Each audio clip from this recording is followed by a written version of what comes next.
Millions of people lose their lives every year due to cardiovascular diseases.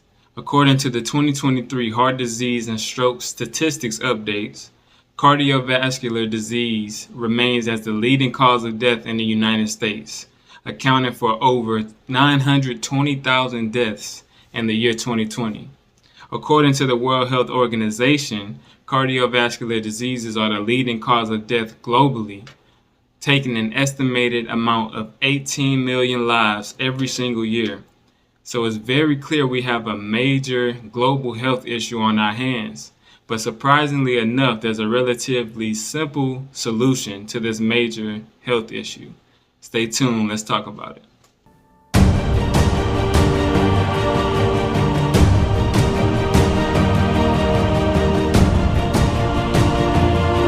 What is cardiovascular disease? So first, let's dissect the word cardiovascular. The word cardio emanates from the Greek word cardia, meaning the heart, and the word vascular emanates from the Latin words vascularis or vasculum, pertaining to the vessels or tubes in the body. And the word dis-ease means the body is not at ease anymore, or is not operating in its natural order. So cardiovascular disease means the blood vessels and tubes are no longer in homeostasis and are out of order due to coagulation and buildup and calcification in the bloodstream. So what causes this cardiovascular disease? You know, my first thing for any disease is what we put into the body. It's the foods that we eat, the foods that we are eating that's causing the diseases. But so you don't have to take my word for it. Let's look at what the World Health Organization says about what causes cardiovascular diseases. According to the World Health Organization, unhealthy diet, physical inactivity, tobacco use, and harmful use of alcohol is increasing your risk of cardiovascular disease. So what we're putting into our bodies and how we're treating our bodies as far as physical activities is either pushing us in the direction of heart disease or pushing us in the direction of healing. There's no in between here. So what can we do to prevent cardiovascular disease? First, we have to stop putting poison in the body. We have to stop putting heart disease into the body. Processed foods have to go, whether it's processed meats, processed snacks, or fast food. Processed foods shouldn't even be considered food, to be honest. They're stripped of all their nutritional value and filled with chemicals that are foreign to the body, making them very difficult to digest, right? So they sit in your intestines or in your colon for prolonged amounts of time, causing coagulation and buildup, and can calcify to cause further problems with your arteries and veins and things of that nature. All right? So the processed foods have to go, family. We've got to stop putting this poison into the body. Another food that has to go is your starches, right? Starches are your grains, beans, and also your root vegetables. More so the deep root vegetables, because the root vegetables that's closer to the surface have more water content in them. But in totality, these starches are complex carbohydrates, meaning they're complicated carbohydrates, too complicated for your body to fully digest and break down to get the nutrients it needs to get from them. So they sit there. Once again, like these processed foods, they sit in your body for a long period of time, causing buildup, and then they can calcify, causing problems in your arteries. So these starches are very heavy, very complex, and we should not be consuming them, especially as consistently as we do. Carbs, these starches are pretty much in every meal: bread, some type of grain, rice, some type of beans. These are pretty much in every single meal, so we're eating them multiple times throughout the day. And then on top of that, we're cooking them. So when you cook these starches, that makes them even harder for your body to break down, because you're changing you're hardening that molecular structure. You're changing it from a complex carb to even more complex and heavy carbohydrate, right? So the starches also have to go. They're doing nothing but slowing us down and building us up, right? Slowing us down and stopping us up. We also have to stop consuming meats. The human body isn't even designed to process meat. If we were designed to eat meat, we would have the claws and the canines and the ability to physically hunt down and track our prey and tear it apart and eat it raw. We don't eat any of our meat raw. So anything we can't consume in its natural state, in its whole state, we're not supposed to be consuming, right? So we don't even have our lactic acid, the acid in our stomach, the acid in our digestive system isn't powerful enough to even burn the flesh. So it sits in our stomach and it putrefies and it hosts. What happens when you leave meat outside, right? Maggots grow from the meat. Different parasites grow out of the meat. The same thing happens when this meat is sitting in your digestive system. We also have our intestines is very long, up to 30 feet. So that meat is having to travel a long time through our bodies. If you look at a canine, then the digestive system, the intestines in the canine is no longer than the length of his body, because that toxic meat has to go in and out of the body quickly so it doesn't kill this animal. And then if you notice, they sleep for a long time because that takes a lot of energy to break down that heavy toxic meat, right?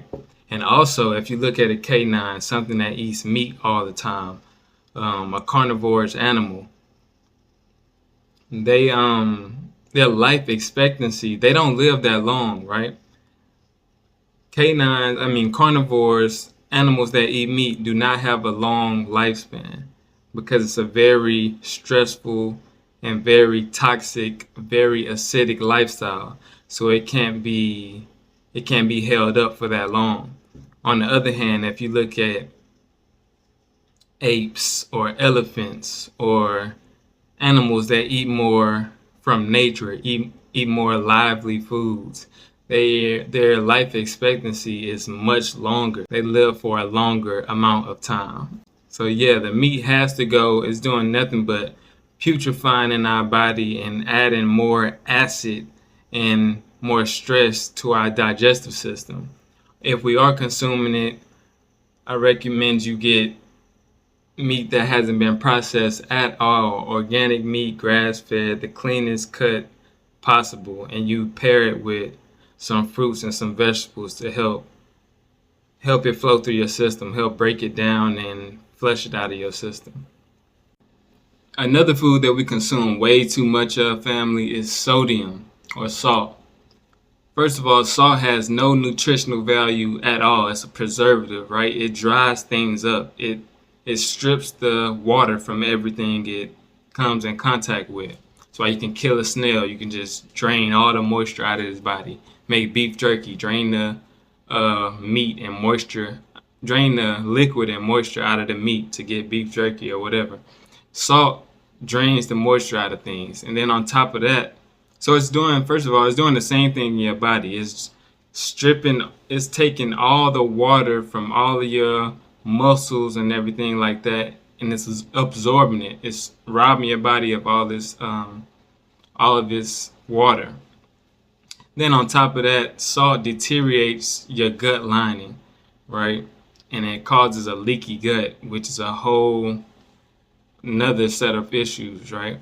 So salt we have to stay away from. And it also, of course, as you know, increases your blood pressure, right? So salt is something that's in almost everything and that we should try to stay away from. We should make a priority to stay away from salt. So we got to cut out all the processed foods, all your processed meats, cookies, candy, cakes, all these different canned goods, boxed goods, all these processed foods have to go. All these starches have to go. Potatoes, especially French fries, more chips, uh, rice, all these cooked beans and things of that nature, they have to go. It's not doing anything for our body. It's doing nothing but harming us, right? So we have to cut these things out of our diet. So once we start putting this poison in the body, it's time to replace this poison with something that's actually going to benefit the body, which is going to be whole fruits and vegetables, right? The reason you want to consume more fruits and vegetables, more whole fruits and vegetables, is because they're going to flush the body and break up all of that coagulation, all of that buildup, all of the blockages in your veins and in your arteries. And they're going to flush it out. Not only will they flush it out, but they will replace the buildup and coagulation with all of the phytonutrients and all of the vital nutrients and minerals and fibers that your body needs to cleanse itself and rebuild itself and also heal itself. So fruits and vegetables are the primary source of what we should be ingesting.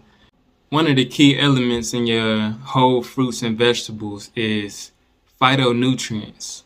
Now, your phytonutrients is found in all of your plants, of course, and the plant uses it to fight off any type of disease, any type of fungus, or any type of harm that comes to the plant. So when you consume these phytonutrients, they do the same exact thing in your body. They fight off diseases. They fight off harmful bacteria, different type of viruses, things of that nature. So phytonutrients are very key in our digestive system, very key in our health. And we can only get phytonutrients from whole fruits and vegetables, right? Another key element found in our whole fruits and vegetables are live enzymes, right? Live enzymes are amino acid structures that are catalysts for chemical reactions in the body, increasing the efficiency of digestion, thinking, and healing, along with thousands of other functions in the body. So they are mandatory for an efficient healing process. Now, a lot of people worry about the increase in sugar intake when they're eating a lot of fruits or whatever the case. What we have to understand is the digestive system, in its most basic form, it breaks everything down into simple sugars. So our body is literally fueled off of sugar, right? When our body absorbs the sugar, it uses that sugar to create more ATP, which is a substance found in your mitochondria that literally powers your whole body. It's the electrical power it's the electrical energy that powers your whole body. So we are literally fueled off of sugar. It's just having the right type of sugar, putting the right type of sugar in your body. When you consume and processed sugars, they're very concentrated and it's just not natural. It's like you shocking your body when you consuming artificial sugars. But when you're getting the sugars out of your fruits, this is natural sugar. It digests in, if you juice the fruit, it digests within 5 to 10 minutes easily, right? Doesn't even activate your digestive system. It just absorbs into the body.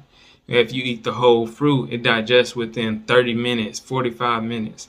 So it's very easy on your body. It's familiar to your body. So these sugars will not be a problem when trying to get rid of these different diseases and whatnot and healing your body, right? Another thing to do to definitely help the body get rid of these cardiovascular diseases is to practice intermittent fasting. And what intermittent fasting is having a set window of time where you eat throughout the day, either a 4-hour window, a 6-hour window, or an 8-hour window. And When you practice intermittent fasting, you're triggering a process called autophagy. And this process is how the body cleans out all the damaged cells and regenerates new healthy cells to rebuild your body, right? And your body isn't able to go through this process if it's always food sitting on your stomach. So your body cannot digest food and heal at the same time, right? So you got to get that food off your stomach, let the digestive process finish, right? And then get your body time to eliminate the rest of the toxins and heal and rebuild itself. So one example of intermittent fasting is to only consume food in between 12 p.m. and 8 p.m., right? So you're giving your body time to digest the food before you go to sleep and go through that elimination process, right? And then when you wake up, you're allowing your body to wake up and get started, and without just smacking it with some food and giving it a heavy workload at the beginning of the day. You know what I mean? So waiting until only consuming fluids, right, till around 12 or 1 o'clock. And the time is adjustable, but at least no more than an 8-hour window is an efficient way to practice intermittent fasting. Another healing technique to practice to get rid of these cardiovascular diseases is simply grounding and getting sunlight, right? Y'all know when we was little gremlins running around the crib or running outside with no shoes, we ain't had not 1 ounce of stress in our body, right? That's because we were outside in the elements. We are products of the earth and the sun. So it only makes sense that we get outside in the earth or get inside in the earth and in the sun to bring our bodies back to homeostasis and heal our bodies, right? The earth and the sun are two very powerful entities that naturally have a major impact on our entire being. So seeing how we are products of the earth and the sun, simply grounding, and which is placing your bare feet on Mother Nature and allowing her to basically heal you, allowing her to do the rest of the work. The science behind it is the entire earth is negatively charged with, or the whole earth is charged with negative ions, which are absorbed through the bare feet and then attach themselves to positive ions in the body, aka inflammation or mucus, and it eliminates them, right? So that's what reduces the inflammation and the mucus in our body. Just by going outside and putting your feet on Mother Nature, you healing yourself. It's really that simple, and there's plenty of research, there's plenty of studies that have been done behind this. So if you want to go do your own research outside of this, which I recommend, it's very easy to find this information. We also absorb these negative ions through the sun's UV rays, right? So again, just being outside, being in the sun, being in the elements, you're absorbing this sunlight, which we are all created from. You're absorbing this sunlight, and it's giving you these negative ions. It's giving you electricity to fight the stagnant energy in your body. And when we're in the sun, we're also increasing our ability to create more vitamin D in the body, which is an excellent anti-inflammatory and helps the body deal with any type of excess calcium in the body, any buildup in the body, right? It's going to eliminate it, eradicate it, flush it out of your body. So it's a beautiful symbiotic relationship because we are electromagnetic beings, right? And not only are we absorbing the highly electrical energy of the sun, but we also are absorbing the magnetic energy of the earth, giving us that harmonious balance we need to energize the body and give it the power to heal itself with that cohesive electromagnetic energy. That's what we're made of. So return home to nature, allow nature to heal you, I always say Mother Nature is the ultimate healer. So that's another very powerful way to bring your body back to homeostasis and get rid of these different diseases in the body. Remember, no disease can exist in an alkaline environment. So when we cleanse our body, when we recharge our body, we'll walk with a new level of confidence, because disease just isn't possible scientifically to even survive in the body. So let's cleanse, recharge, and alkaline our body, family. And this can be a overwhelming process at times. It's like so many things that we have to take out of our diet, so many things that we used to eat and used to consume, and that's so bad for us, so toxic for us. So be patient with yourself. Don't try to do everything at once, but slowly incorporate more and more whole fruits and vegetables in every meal you have. And eventually, you're not gonna have the appetite for all of this heavy stuff. You're not gonna feel the need to eat as much, because you're getting the proper nutrients you need from the fruits and the vegetables, right? So take your time, be patient with yourself. Remember, Mali wasn't built in a day. You didn't get this disease in a day, right? You didn't get sick in just a day. So it's gonna take a while. Due to the law of correspondence, it's gonna be a similar process when you're healing. It's not gonna be rapid fire healing. Your body has to break up and flush out all of this buildup that's been building up for years on top of years on top of years. So it's gonna take a while, but be patient with yourself. Just every meal counts. So everything you put into your body, everything counts. Every sun ray, every time you take your shoes off and plant them in Mother Nature, every time you fast, every hour of extra fasting, everything counts. So be patient with yourself and slowly begin this healing process. And I wish you the best along your journey. Well, if you enjoyed this video, family, and I was able to add some more tools to your arsenal, remember to shine some light on that like button, and remember to subscribe for more impactful content like this. I love and appreciate all the new subscribers, by the way. Much love, family. I'll be back. I'm out.